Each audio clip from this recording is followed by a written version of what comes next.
I wanted to know how I showed up existentially, if you will, to other people. So I had these own beliefs of, this is what I think. I think what I do is valuable. I think I'm providing value to clients. They're still with me. We enjoy conversation, but this is still the self-talk that I had in my mind. So a coach that I worked with prior to the coach that really helped me make progress on this suggested interview your clients. Like, oh my gosh, what a novel idea.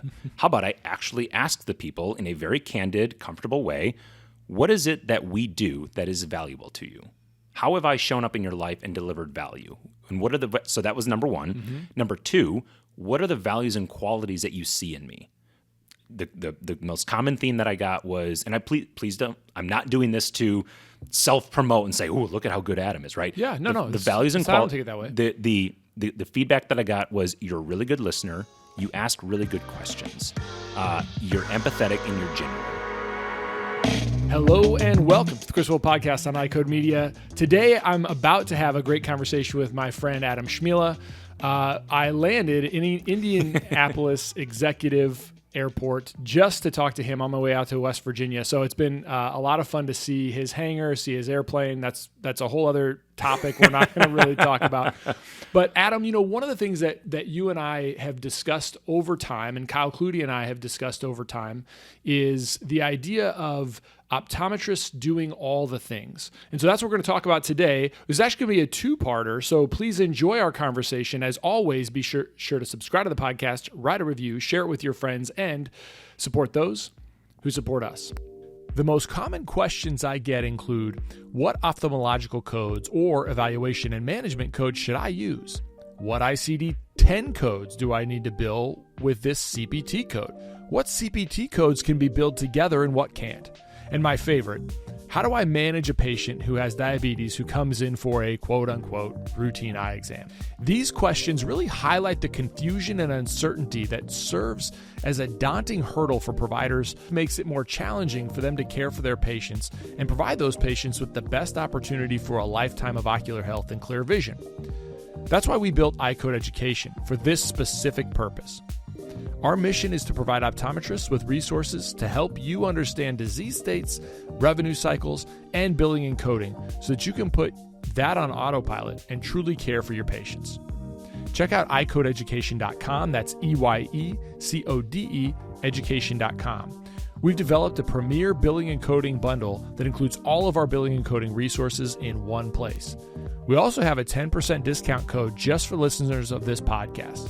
Enter the coupon code EYECODEMEDIA22 at checkout.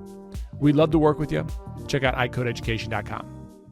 Hello, dedicated optometrists. Are you looking for a way to support your patient's vision and overall eye health? Let me introduce you to Vision Edge Pro, a visual performance supplement that stands out in our profession. Vision Edge Pro contains a balanced blend of mesozeaxanthine, lutein, and zeaxanthine in a 10-10-2 ratio. This combination has been scientifically shown to increase macular pigment density, which enhances visual performance, including contrast sensitivity and vision in glare situations. Additionally, Vision Edge Pro provides 300 milligrams of DHA and EPA, fulfilling the daily requirements for omega-3s as recognized by the leading health organizations. This ensures your patients receive the essential nutrients their eyes need for optimal health. Whether it's for everyday screen use, night driving, or enjoying the outdoors, Vision Edge Pro supports your patients in seeing their best. Recommend Vision Edge Pro for your patients today and help them achieve clearer, healthier vision. Contact your local Macu Health representative for more details. Vision Edge Pro, because your patients deserve the best in eye health. Go to macuhealth.com and use the coupon code podcast2024 at checkout for special discounts.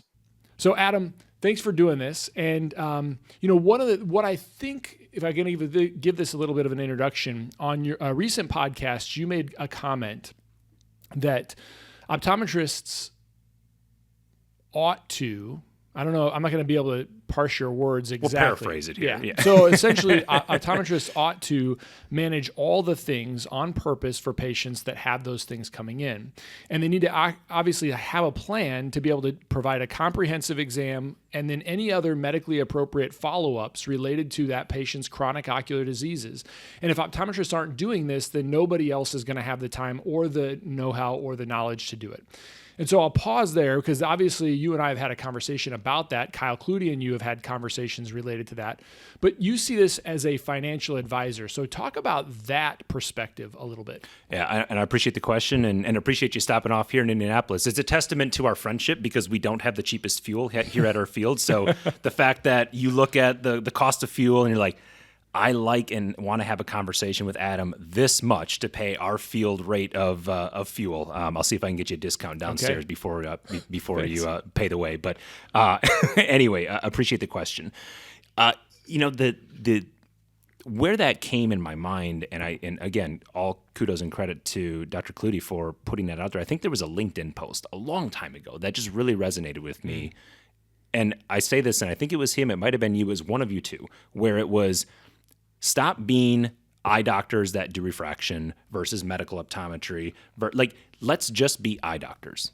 Let's Period. do both. Let's do both. Yes. Let's, quote unquote, just be eye doctors. And I say just not in a limited sense, but removing labels from it. Now, if you want to specialize in one of those areas, if you really want to lean into optical and that's your thing, great. Go ahead and do that, because I know, and we've had guests on this show that really lean into that as well. But I think the difference is those guests are doing it because they love and enjoy that aspect of the profession, not because they view themselves as limited in what they can do in their license. They're not doing it because, well, I'm just an optometrist that refracts for vision. I'm not qualified to do medical. Like every single person can do that should they choose to do it. Where I see it from a business standpoint is the ability to maximize the schedule in the practice and thus generate the best revenue per OD hour that you can. And as we all know, time is our greatest limiting commodity that we all have.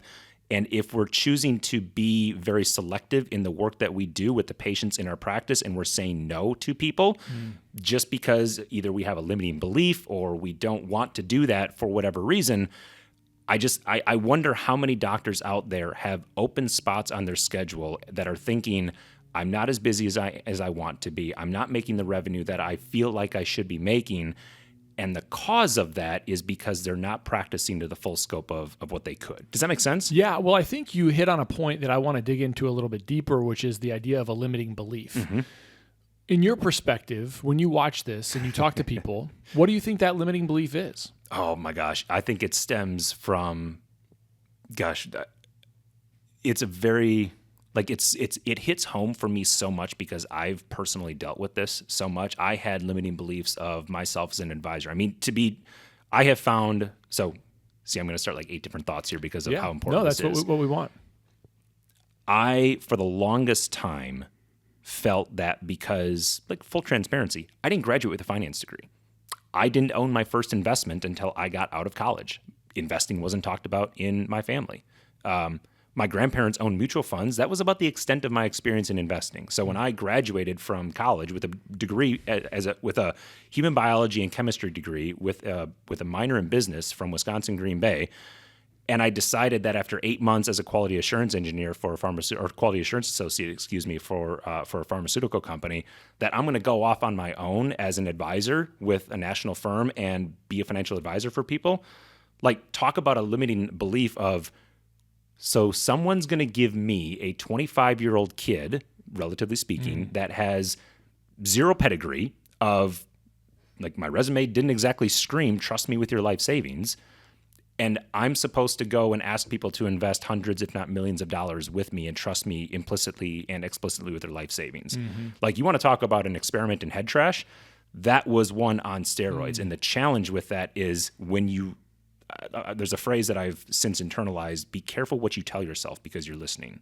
Be careful what you think to yourself because you're listening. And the more that we repeat those thoughts, events and thoughts have no meaning except for the meaning that we give them. And the more that story repeats itself, the brain is a wonderful servant, but a horrible master. And so for 10 years, I built up this limiting belief of, Who am I, middle-class kid from Wisconsin, in Indiana, not having any friends and family around to give me any sense of confidence of what I'm doing as an advisor?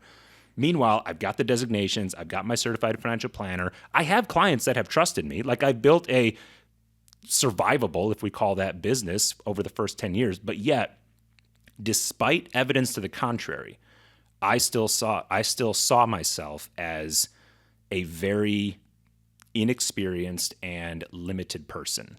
And the effect of working with a coach that before I focused on the systems and the processes and the procedures and the best practices, I spend so much time understanding the power of neuroplasticity and the fact that we can rewire our brain into believing what we want to believe and building the confidence that we know that we need to do to be as successful as we want to be and to deliver. The whole reason that we're doing this, the whole reason that I'm doing it, the whole reason that you are doing it with your platform, Chris, and Kyle and what he does and everybody else out there that wants to see this profession succeed, the reason that we're doing it is because of the people we serve.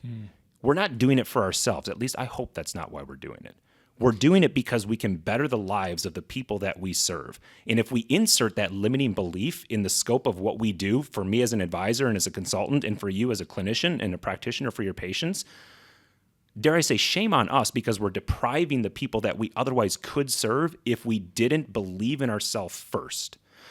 I'll take a breath there. Sorry, man. No, No, that's so this has gone in a little bit of different direction, but I'm really glad I asked that question because I think to your point, I think limiting beliefs are really important, and important in the wrong ways. I think what we see, what you hit upon, what we see at iCode when we consult with practices, the vast majority of the time, it is a limiting belief about themselves as an optometrist. Kyle Clutie and we run every week, and one of the things, and I think I did an episode about this recently, but is the idea of being just an optometrist. Yeah. Just I hate an that optometrist. word. I hate it. I don't use that word either too often. No. I don't like the H word too much. But Yeah. Well, that's true. But it even comes out in the way that we, if you're meeting a group of people, and I try to be intentional about this because I used to say this. Right. Where, I met some guys at the hangar today and they say, "What are you?" And I said, they said, "I'm an optometrist." That's what I said. I'm an optometrist. "Oh, I thought you were an ophthalmologist." "No, I'm an optometrist." Right. So like the point is that in the past, right, my limiting belief would have been right out of school, I'm just an optometrist. I knew you were going to say that. Right. Yep. And so that self-talk, what you're talking about is, it informs all the things we do and it limits us for those types of things. And so, I say all that to say that I think a lot of us as optometrists, when I reflect on what you're talking about, it comes into the way that we're trained. So, well, let's just see what the retinal surgeon says about this. Whereas you can know what the retinal surgeon ought to be doing about this. Right? And so like if I see this, the studies and the guidelines tell me to do that. And so the retinal surgeon should follow the same guidelines. And if we know those things, then I don't have to wonder what the retinal surgeon can do. I know what he's going to do. And on top of that, I can develop a relationship with the retinal surgeon that acknowledges that he has a very specific role that is really great for when patients need them, but also it doesn't trump my role. And I can't abdicate all my responsibility to the patient by just dumping them on the retinal surgeon. And so you can think about that in a lot of different ways, and we can talk more about that on kind of the follow-up episode. But I think limiting beliefs are super powerful in guiding us into what we do. So how did you come over from those limiting beliefs about I don't have the pedigree I need to be a financial advisor, to have people trust me with all this stuff? What were the steps that you took? And maybe they weren't a one big step, but like what was the first step that you saw? Oh, okay, I need to stop thinking about myself that way. Cooper Vision and the AOA have joined forces in a groundbreaking initiative to transform how optometrists treat children with myopia. The Myopia Collective aims to unite our profession and its allies to challenge the status quo and elevate the standard of care for children with myopia. Everyone is invited to become a member of the collective. By joining, you pledge to act in slowing childhood myopia progression. Membership includes regular updates and information about the collective's efforts, access to educational opportunities and resources, and insights from the ambassador optometrists who advocate for community policy and changes supporting the collective's mission. Click the link in the show notes to join the collective today. We've been partnering with EssilorLuxottica 360 for a while now, and it helps us in 3 areas. First, they use social media campaigns to highlight products that we believe in and prescribe to our patients, and they deliver those patients back to our practice.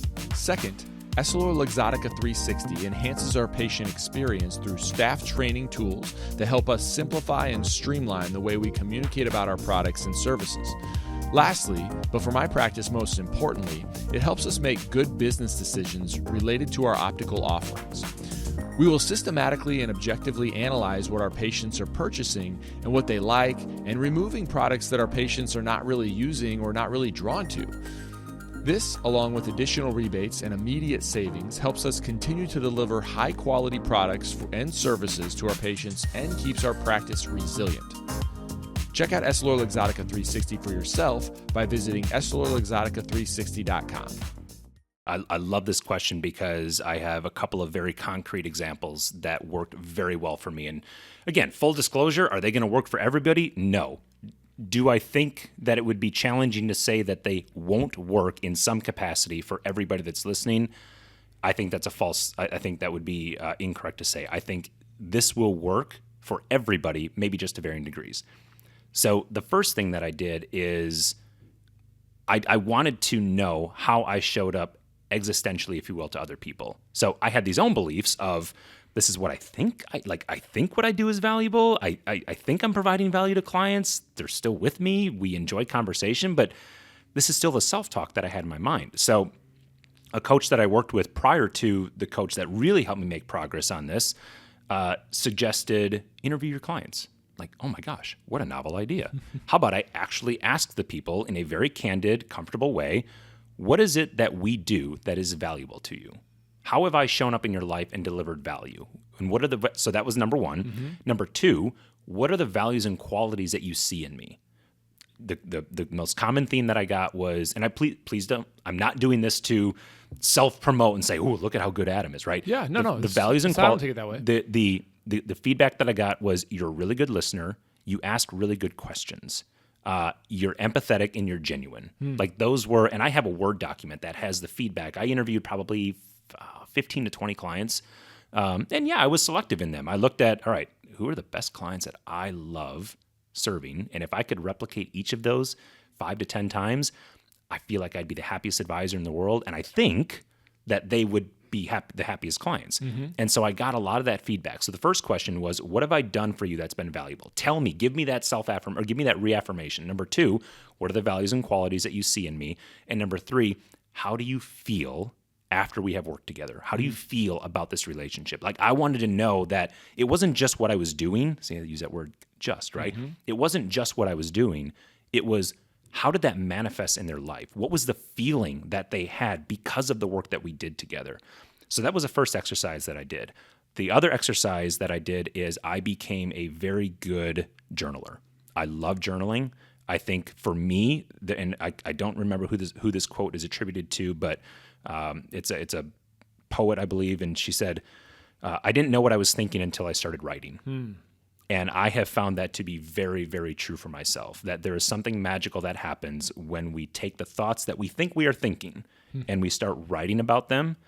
And doing that allowed me to express myself kind of in a different dimension, and I could read what I was thinking, and then it was like, well, that's not who I want to be. That's not the type of person that I want to be. And so then I started writing who I wanted to be. And a book that really reaffirmed this to me after I had gone through this and gave me a lot more structure on this was Dr. Benjamin Hardy, Be Your Future Self Today. Great book. If anybody is interested in what we're talking about, that is a really, really good book that I found to be kind of dumping gasoline on the fire, so to speak, of what we're talking about here. And I had one other point that I wanted to say, but I'll take a breath. Maybe it'll come to me and ask for, how's that resonate with you? No, I think the fact that you were intentional about doing something to sort of draw that out. I think there's a lot of us are afraid to ask the question. Yeah.